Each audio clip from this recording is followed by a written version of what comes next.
Car's on limp mode. Check engine lights flashing like crazy. Yo, Ralphie, what are you doing with the S5? Oh, the S5? We got some wiring issues. So if you look here, we got rat damage that chewed up all these wires right here. Yeah, it's going up to here. So what we're trying to do is, as you can see the poops right there, it ate up both of these sensors, which are NOx sensors and a temp sensor. So what we have to do is make new harnesses, fix the harnesses and connectors. And then after we do that, we have to make sure, and then we'll see if there's any other issues where it chewed somewhere else. But right now, the car's on limp mode. Check engine lights flashing like crazy. Actually, if you come here, you can see more right here that we just found.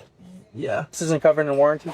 This is not a warranty job, unfortunately, but your homeowner's insurance would cover this because this was parked in a garage. Of course, sometimes the garages will have rats or rodents or whatever the case is, and they'll chew them up. The car's sitting for a long time. So your homeowner's insurance, possibly your car insurance, might cover this.